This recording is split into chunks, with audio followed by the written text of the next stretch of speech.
ವೈದ್ಯರೇ, ನಮಗೇನಾಗಿತ್ತು? ಆ ಭಯಂಕರ ರಾಕ್ಷಸಿ ಯಾರು? ಜಾಂಬವಂತರೇ ಹೇಳಿ. ಆ ಭಯಂಕರ ರಾಕ್ಷಸಿ ಮಾಯಾವಿಯಾಗಿದ್ದಾಳೆ. ಅದರ ಜೊತೆಗೆ ನಿಮ್ಮ ಸಮಸ್ಯೆಯೂ ಸಹ ಮಾಯವಾಗಿದೆ. ಈಗ ನೀವೆಲ್ಲರೂ ಆರೋಗ್ಯವಾಗಿದ್ದೀರಾ. ತಾತ, ಜೈ ಹನುಮಂತ ಜ್ಞಾನ ಗುಣಧಾಮ, ಜೈ ಕಪೀಶನಿ ಅವಿರತ ನಾಮ. ಜೈ ಹನುಮಂತ ಜ್ಞಾನ ಗುಣಧಾಮ, ಜೈ ಕಪೀಶನಿ ಅವಿರತ ನಾಮ. ನೀವೇ ಶ್ರೇಷ್ಠರು ಪ್ರಭು. ಸರಿಯಾದ ಸಮಯಕ್ಕೆ ಇವರೆಲ್ಲರ ಜೀವಶಕ್ತಿಯನ್ನು ಮರಳಿಸಿದ್ದೀರಾ. ಇಲ್ಲದಿದ್ದರೆ ದೊಡ್ಡ ಅನರ್ಥವಾಗುತ್ತಿತ್ತು. ತಾತ, ನಾವು ಏನು ಮಾಡಿಲ್ಲ, ಎಲ್ಲ ನಮ್ಮ ಪ್ರಭುವಿನ ಇಚ್ಛೆಯಂತೆ ಆಗಿದೆ. ಹನುಮಂತ ಜ್ಞಾನ ಗುಣಧಾಮ, ಜೈ ಕಪೀಶನಿ ಅವಿರತ ನಾಮ. ಹಸ್ತದಿ ಧ್ವಜ ವಜ್ರವು ಕಂಗೊಳಿಸಿ ನಮ್ಮ ಪ್ರೀತಿಯ ಸುಮೇರು ವಾಸಿಗಳೇ, ಇನ್ಮುಂದೆ ಆ ತಾಟಕಿ ನಮ್ಮ ಕ್ಷೇತ್ರಕ್ಕೆ ಎಂದಿಗೂ ಬರುವುದಿಲ್ಲ.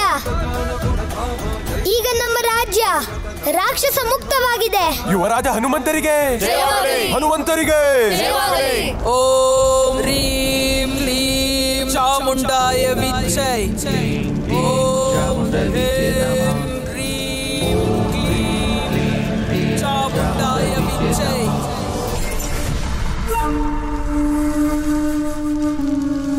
ಹೇ ಮಾತೆ ನಿಕ್ಕುಂಬಳ, ನಮ್ಮ ಪ್ರಶ್ನೆಗಳಿಗೆ ಉತ್ತರಿಸಿ ಮಾತೆ. ನಮ್ಮ ಶತ್ರುವಿನ ರಹಸ್ಯವನ್ನು ನಮ್ಮಿಂದ ಏಕೆ ಮುಚ್ಚಿಟ್ಟಿದ್ದೀರಿ? ಯಾರು ಆ ಮಾಯಾವಿ ವಾನರ?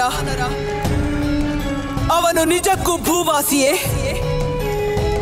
ಅವನ ಜನ್ಮ ರಹಸ್ಯವೇನು? ಅವನಲ್ಲಿರುವ ಅಪಾರ ಶಕ್ತಿಯ ಮೂಲ ಯಾವುದು? ಸಂಪೂರ್ಣ ಸತ್ಯವನ್ನು ತಿಳಿಸಿ ಮಾತೆ.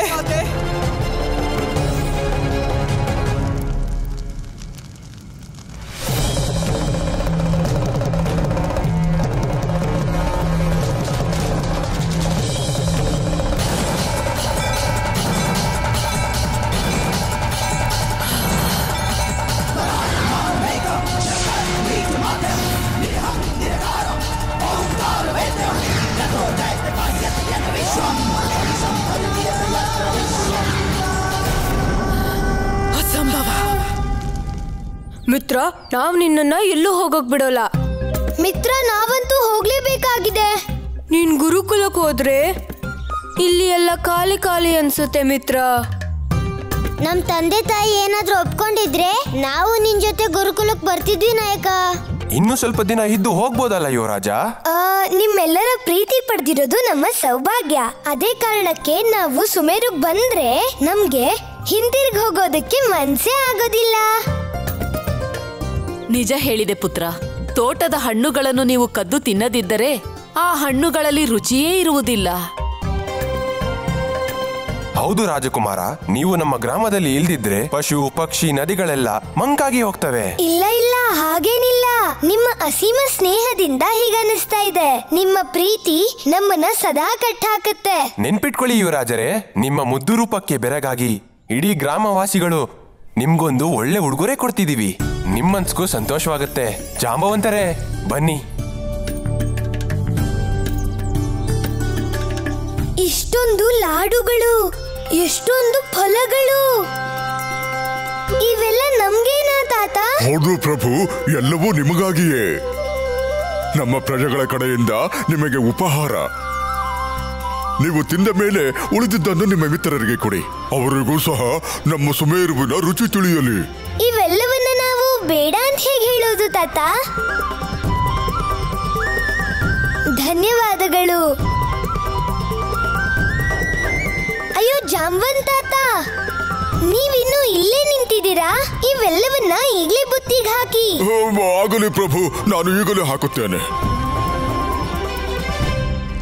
ಅಸಂಭವ, ಹೀಗಾಗಲು ಸಾಧ್ಯವೇ ಇಲ್ಲ ಮಾತೆ. ಏನಾಯ್ತು ರಾಜಮಾತೆ? ಏಕೆಷ್ಟು ವಿಚಲಿತರಾಗಿದ್ದೀರಿ? ನಮ್ಮನ್ನು ಭೀತಿಗೊಳಿಸುತ್ತಿದ್ದ ವಿಷಯ ನಿಜವಾದಂತೆ ಭಾಸವಾಗುತ್ತಿದೆ ಮಾರೀಚ. ಅಂದರೆ ನಾವು ಮೊದಲೇ ಊಹಿಸಿದ್ದೆವು ಇದು ದೇವತೆಗಳು ರಚಿಸಿರುವ ಷಡ್ಯಂತ್ರವೆಂದು. ಆ ಮಾಯಾವಿ ವಾನರ ಯಾವುದೋ ಸಾಧಾರಣ ಬಾಲಕನಲ್ಲ ಮಾರೀಚ. ಇದರ ಸೂಚನೆಯನ್ನು ದೇವಿ ನಿಕ್ಕುಂಬಳ ನೀಡಿದ್ದಾಳೆ. ಮಾಯಾವಿ ವಾನರನಿಗೂ ಮಹಾದೇವನಿಗೂ ಸಂಬಂಧವಿದೆ. ಮಹಾದೇವನೊಂದಿಗೆ? ಇದು ಹೇಗೆ ಸಾಧ್ಯ ರಾಜಮಾತೆ? ಸ್ವಯಂ ವಿಧಾತ ರಾವಣ ಮಹಾದೇವನ ದೊಡ್ಡ ಭಕ್ತರು. ಮಹಾದೇವ ಅವರಿಗೆ ವರವನ್ನ ನೀಡಿ ಅವರೇ ಶತ್ರುವಾಗಲು ಹೇಗೆ ಸಾಧ್ಯ? ಈ ಕಾರಣಕ್ಕಾಗಿಯೇ ದೇವತೆಗಳನ್ನು ನಂಬಲಾಗುವುದಿಲ್ಲ ಮಾರೀಚ. ಒಂದು ವೇಳೆ ನಮ್ಮ ಪುತ್ರನ ನಿಷ್ಕಲ್ಮಶ ಭಕ್ತಿಗೆ ಅವರು ಅನ್ಯಾಯ ಮಾಡಿದರೆ, ಕೆಡುಕು ಬಯಸಿದರೆ, ನಾವು ಇದನ್ನೆಲ್ಲ ನೋಡಿಕೊಂಡು ಸುಮ್ಮನಿರುವುದಿಲ್ಲ. ಅದೇ ರೀತಿಯಲ್ಲಿ ವರದಾನದ ವಿಷಯಕ್ಕೆ ಬಂದರೆ, ಈ ದೇವತೆಗಳು ಅಮರತ್ವದ ವರವನ್ನು ನೀಡುತ್ತಾರೆ. ತದನಂತರ ಅದೇ ವರ ನಮ್ಮ ಮೃತ್ಯುವಿಗೆ ಕಾರಣವಾಗುತ್ತದೆ. ಇದೇ ಆ ದೇವತೆಗಳ ಕುತಂತ್ರ ಮಾರೀಚ. ನಿಜವಾಗಿಯೂ ಅದು ವರದಾನವಲ್ಲ ರಾಜಮಾತೆ, ನಮ್ಮ ಅಂತ್ಯಕ್ಕೆ ರಚಿಸಿರುವ ಷಡ್ಯಂತ್ರವಾಗಿರುತ್ತದೆ. ಈ ದೇವತೆಗಳು ನಮ್ಮ ವಿಕಾಸ ಮತ್ತು ಪ್ರಗತಿಯನ್ನು ನೋಡಿ ಅಸೂಯೆ ಪಡುತ್ತಾರೆ. ಅವರ ಪ್ರಭುತ್ವವನ್ನು ಸ್ಥಾಪಿಸಲು ಒಂದಲ್ಲ ಒಂದು ಮಾರ್ಗವನ್ನು ಹುಡುಕುತ್ತಲೇ ಇರುತ್ತಾರೆ. ಇದೇ ಕಾರಣಕ್ಕೆ ದೇವತೆಗಳು ನಂಬಿಕೆಗೆ ಅನರ್ಹರು. ಅವರು ಬ್ರಹ್ಮ, ವಿಷ್ಣು, ಮಹೇಶ್ವರನಾಗಿದ್ದರೂ ಸರಿ, ನಮ್ಮ ಪುತ್ರನ ಹತ್ಯೆಗೆ ಷಡ್ಯಂತ್ರವನ್ನು ರಚಿಸಲಾಗಿದೆ ಮಾರೀಚ. ಲಂಕೇಶನ ಪ್ರಾಣ ಸಂಕಷ್ಟದಲ್ಲಿದೆ. ಹಾಗಾಗಿ ಈಗ ನಾವು ಲಂಕೇಶರಿಗೆ ಅಮರತ್ವ ಪ್ರದಾನ ಮಾಡಬೇಕು. ಅಂದರೆ ಲಂಕೇಶನಿಗೆ ಅಮೃತಪಾನವನ್ನು ಮಾಡಿಸಿಯೇ ತೀರಬೇಕು. ಸರಿ ರಾಜಮಾತೆ.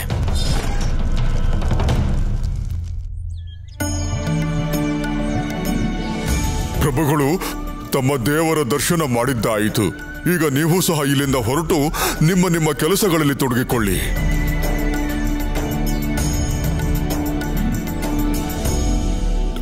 ನಡೆಯಿರಿ ಪ್ರಭು. ಪ್ರಭು, ನೀವಂತೂ ನಿಮ್ಮ ದೇವರ ದರ್ಶನ ಮಾಡಿದ್ದಾಯಿತು. ನೀವು ಈಗ ನಿಮ್ಮ ಮುಂದಿನ ಯಾತ್ರೆಯನ್ನು ಮುಂದುವರಿಸಿ ಪ್ರಭು. ನಿಮ್ಮ ಯಾತ್ರೆಗೆ ನನ್ನ ಶುಭಕಾಮನೆಗಳು. ಇದನ್ನು ತೆಗೆದುಕೊಳ್ಳಿ ಪ್ರಭು. ತಾತ, ನಾವ್ ಇಷ್ಟೊಂದು ತಿಂಡಿ ತಿನಿಸುಗಳ ಬುತ್ತಿ ಇಟ್ಕೊಂಡು ಹೇಗೆ ಹೋಗೋಕ್ ಸಾಧ್ಯ? ನಿಮ್ಮಿಂದ ಆಗುವುದಿಲ್ಲವೇ ಪ್ರಭು? ನೀವು ಬಹಳ ಶಕ್ತಿವಂತರು. ಅಷ್ಟಸಿದ್ಧಿ ನವನಿಧಿಗಳ ಒಡೆಯರು ಪ್ರಭು. ಹನುಮಂತನಿಗೆ ಈ ತಿನ್ನುವ ಪದಾರ್ಥಗಳು ಯಾವ ಮಹಾಲಕ್ಕ ಪ್ರಭು? ನೀವು ಏನಾದ್ರೂ ನಮ್ ಜೊತೆ ಬಂದಿದ್ರೆ ನಮ್ಗೆ ಚಿಂತೆನೇ ಇರ್ತಿರ್ಲಿಲ್ಲ. ಪ್ರಭು, ಇದು ನಿಮ್ಮ ಯಾತ್ರೆ, ನೀವೇ ಹೋಗಬೇಕಲ್ಲವೇ? ನೀವು ಸಮಸ್ತ ದೇವತೆಗಳ ಭಾರವನ್ನು ಹೊರುತ್ತೀರಾ ಪ್ರಭು. ಅಂದರೆ ಇದು ನಮ್ಮ ಪ್ರಕಾರ ನಿಮಗೆ ಭಾರವೇ ಅಲ್ಲ ಪ್ರಭು. ತಾತ, ಇದೇ ರೀತಿ ನೀವು ನಮ್ಮ ಶಕ್ತಿಯ ಬಗ್ಗೆ ಪ್ರಶಂಸೆ ಮಾಡೋದನ್ನ ನೋಡ್ತಾ ಇದ್ರೆ ನಮ್ಗೆ ತುಂಬಾ ಮುಜುಗರ ಆಗುತ್ತೆ. ಪ್ರಭು, ಇದನ್ನು ತೆಗೆದುಕೊಳ್ಳಿ. ನಮ್ಗೆ ಹೊರಡೋಕೆ ಆಜ್ಞೆ ಕೊಡಿ ತಾತ. ಜೈ ಶ್ರೀರಾಮ. ಜೈ ಶ್ರೀರಾಮ.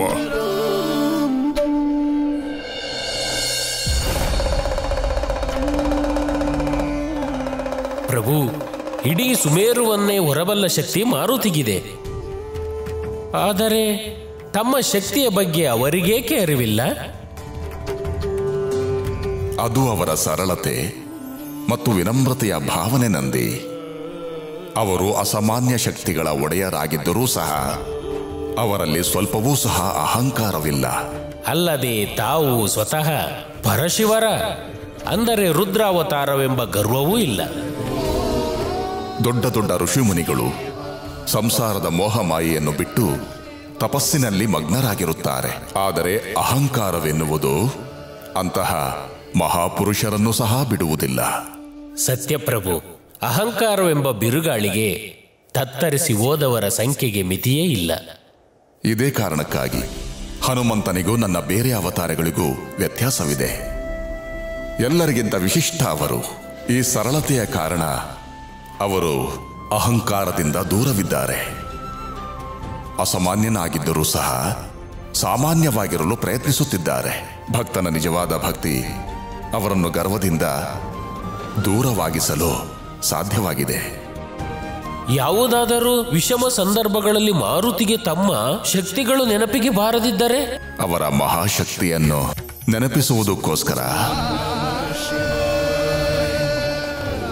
ಮಹಾಜ್ಞಾನಿ ಜಾಂಬವಂತರು ಹನುಮಂತನ ಜೊತೆ ಇದ್ದಾರಲ್ಲವೇ?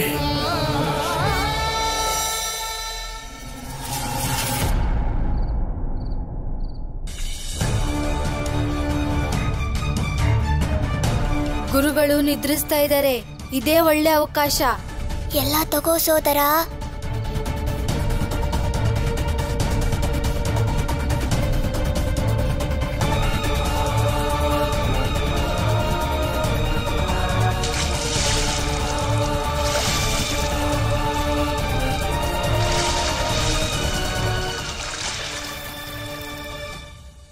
ಮಂಡೋದರಿ,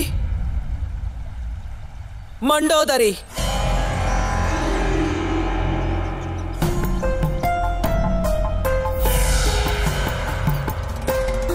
ಪ್ರಣಾಮಗಳು ರಾಜಮಾತೆ. ನೀವು ಇಲ್ಲಿ? ನಿಮ್ಮ ಅರಮನೆಯನ್ನು ನಾವು ತ್ಯಜಿಸಿ ಆಗಿದೆ. ಈ ಜಾಗವನ್ನು ತ್ಯಜಿಸಬೇಕೆ? ಮಂಡೋದರಿ, ಈ ಕೂಡಲೇ ನೀನು ನಮ್ಮೊಡನೆ ಅರಮನೆಗೆ ಬರಬೇಕು. ಇಲ್ಲ ರಾಜಮಾತೆ, ನೀವು ನನ್ನ ಪತಿಯನ್ನು ಅಧರ್ಮದ ದಾರಿಯಲ್ಲಿ ನಡೆಸುತ್ತಿದ್ದೀರಾ. ನಾನು ಬರುವುದಿಲ್ಲ. ಮೂರ್ಖ ಮಂಡೋದರಿ, ಪತಿಯೇ ಇಲ್ಲದ ಮೇಲೆ ಜೀವಂತವಾಗಿದ್ದು ಪ್ರಯೋಜನವೇನು?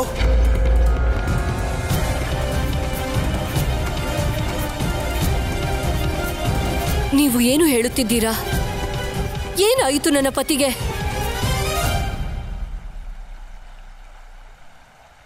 ನೀನು ಅರಮನೆಯನ್ನು ತೊರೆದಾಗ ನಾವು ನಿನಗೆ ಹೇಳಿದ್ದೆವು, ದೇವತೆಗಳು ನಂಬಿಕೆಗೆ ಅರ್ಹರಲ್ಲವೆಂದು. ಧರ್ಮದ ಮಾತುಗಳನ್ನಾಡುವ ಈ ಕಪಟಿ ದೇವತೆಗಳು ಸ್ವತಃ ಅಧರ್ಮಿಗಳು. ಅವರ ಕುತಂತ್ರಕ್ಕೆ ಬಲಿಯಾಗುವವರು ನಾವು ಅಸುರರು. ಏನು ಮಾಡಿದ್ದಾರೆ ದೇವತೆಗಳು? ನಿನ್ನ ಪತಿಯ ಹತ್ಯೆಗೆ ಷಡ್ಯಂತ್ರವನ್ನು ರಚಿಸಿದ್ದಾರೆ. ಅಸಂಭವ. ಇದು ಸಾಧ್ಯವೇ ಇಲ್ಲ. ನಮ್ಮ ನಿರೀಕ್ಷೆಯೂ ಅದೇ ಆಗಿತ್ತು. ಆದರೆ ಇಂದು ಅದು ಹುಸಿಯಾಗಿ ಹೋಯಿತು. ಈಗ ನೀನೇ ನಿರ್ಧರಿಸು, ನಿನ್ನ ಪತಿಯನ್ನು ರಕ್ಷಿಸಬೇಕೋ ಅಥವಾ ಬೇಡವೋ ಎಂದು.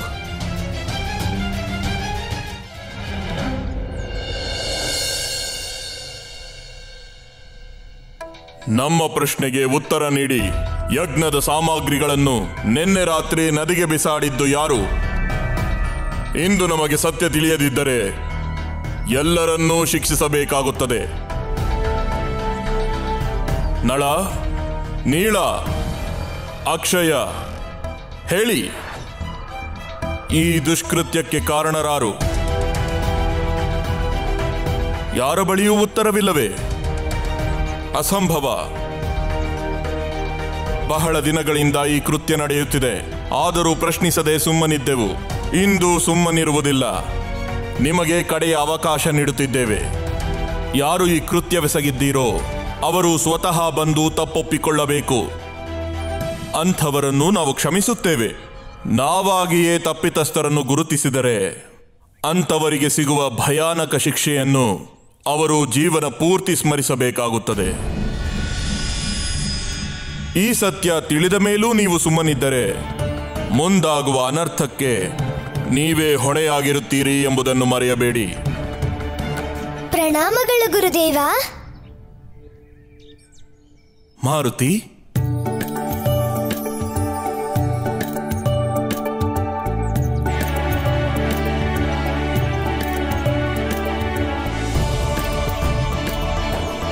ಬಂದ್ಬಿಟ್ಯಾವ ನರ? ಏನಾಯ್ತು ಗುರುದೇವ? ನೀವ್ಯಾಕೋ ವಿಚಲಿತರಾಗಿದ್ದೀರಾ? ಏನಾದ್ರೂ ಸಮಸ್ಯೆನಾ? ಒಂದು ಸಮಸ್ಯೆ ಇದೆ. ಅದನ್ನು ಪರಿಹರಿಸಲು ನಮಗೆ ನಿಮ್ಮ ಸಹಾಯ ಬೇಕು ಮಾರುತಿ. ಅವಶ್ಯವಾಗಿ ಗುರುದೇವ. ಆದರೆ ಇದೇನಿದು? ನಮ್ಮ ಸುಮೇರುವಾಸಿಗಳು ಪ್ರೀತಿಯಿಂದ ನಿಮಗೆ ಮತ್ತೆ ನಮ್ಮ ಸ್ನೇಹಿತರಿಗೆ ಉಡುಗೊರೆಯನ್ನ ಕಳಿಸಿದ್ದಾರೆ.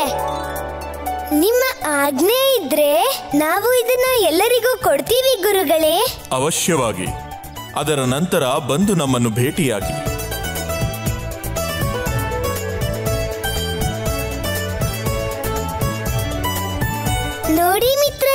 ಎಲ್ಲ ಸಿಹಿ ತಿಂಡಿಗಳು ಮತ್ತೆ ಈ ಫಲಗಳು ಎಲ್ಲ ನಿಮ್ಗೋಸ್ಕರನೇ.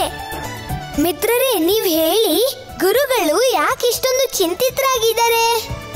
ಮೊದ್ಲು ತಿನ್ನಕ್ ಬಿಡಪ್ಪ, ಆಮೇಲೆ ಹೇಳ್ತೀವಿ.